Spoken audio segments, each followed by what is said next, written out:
चौथा ज्योतिर्लिंग है ओमकारेश्वर। क्या है? कोई ओमकारेश्वर गए हैं? सब में 2 लोग हाथ उठा लेते हैं, हम गए। सब में 2 लोग तो हैं भाई। 2 भी नहीं होते तो मुझे ये होता कि कलयुग का अंत आ गया। चलो 2 हैं, अभी तक कलयुग का अंत नहीं आया, कोई तो है, अंत नहीं हुआ। ओमकारेश्वर। और ओमकारेश्वर के पास आप देखो तो अमलेश्वर है, जिसको ममलेश्वर भी कहते हैं। ये दोनों पास पास में ही है ना। आप गए ममलेश्वर, ओमकारेश्वर? जो गए हैं वो पुण्यशाली है, बाकी लोग जाके पुण्यशाली बनो, ये प्रार्थना है। आप भी जाओ, आप भी पुण्यशाली बनो, आपका भी पुण्य बढ़े, कल्याण हो जाए, यही प्रार्थना। अब मैं ये कह रहा था कि एक बार नारद जी गोकर्ण क्षेत्र में भक्ति करके वहाँ आगे बढ़ रहे थे, तो देखा कि विंध्य पर्वत आके वंदन किया नारद जी को। पर्वतराज विंध्य ने वंदन करके कहा, नारायण के परम उपासक नारद जी को मेरा प्रणाम। नारद जी ने विंध्य को ऊपर नीचे देखा और जोर से एक श्वास निकाला। आप लोग भी कभी कभी किसी काम में जाते हो, काम नहीं हुआ हो, वापस आते हो, घरवाली पूछती है क्या काम हुआ, आप कहते हो ना उसका अर्थ क्या? यानी क्या? नहीं हुआ। गोविंदा गोविंदा, क्या हो गया? काम बिगड़ गया। तो नारद जी को ये प्रणाम किया। नारद जी ने कहा तुरंत एकदम विंध्य पर्वत का आया, अरे नारद जी ये क्या ऐसे हाँ हूँ कर रहे हो, क्या हुआ?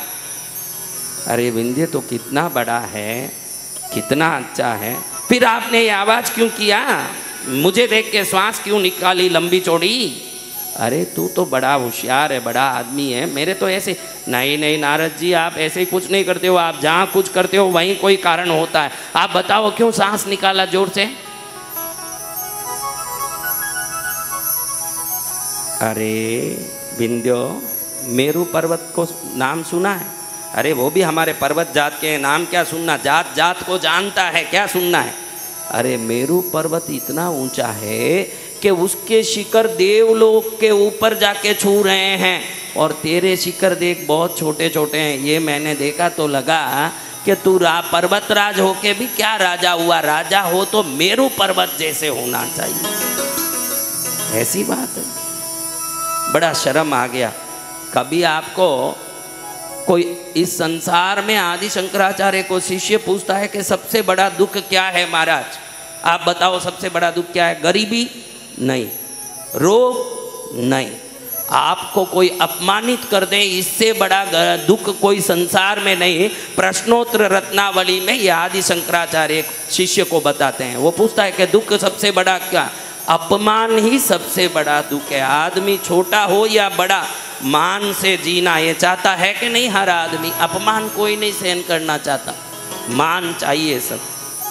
तो बड़े दुखी होकर के विंध्यराज को अपमान हो गया कि नारद ने बोल दिया तू छोटा है और मेरू बड़े हैं। तुरंत विंध्य ने सोचा मैं किसकी पूजा तब करूं तो मुझे बड़ा होने का शक्ति मिलेगा।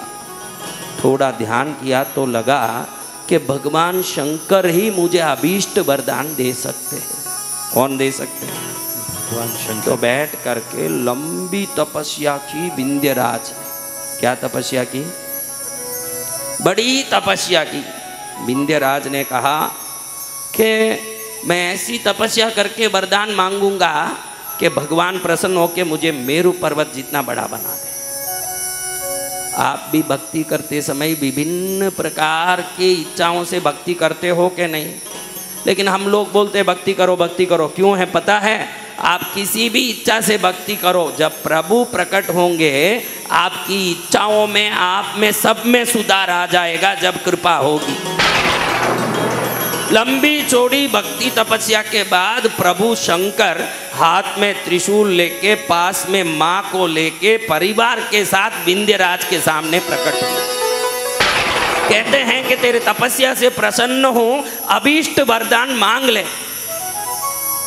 मांगना तो वही चाहिए था, मेरू पर्वत जितना बड़ा होना है। नारद ने मेरा अपमान कर दिया, लेकिन ध्यान रखना, आप किसी भी इच्छा से ईश्वर का भजन करोगे, भजन धीरे धीरे आपके जीवन में परिपक्वता लाके आपको श्रेष्ठ बना के मेरे लिए शुभ क्या अशुभ क्या ये ज्ञान देगा।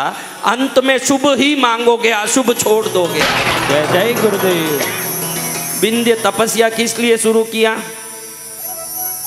हाँ, मेरू पर्वत जितना बड़ा बने। जब प्रभु को देखा ये दूसरों जैसे बनने की घमंड खत्म हो गई, जब प्रभु सामने प्रकट हुए। अब प्रभु के सामने ये नहीं मांगा कि मेरे को मेरू पर्वत जितना बड़ा बना दो।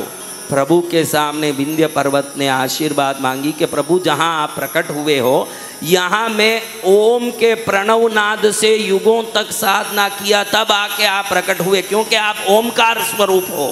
यहीं आप ज्योतिर्लिंग ओमकारेश्वर के रूप में प्रकट हो जाएं और शाश्वत रूप से धरती के लोगों का कल्याण करें। इसीलिए मैंने तपस्या की, ऐसे बोल दिया।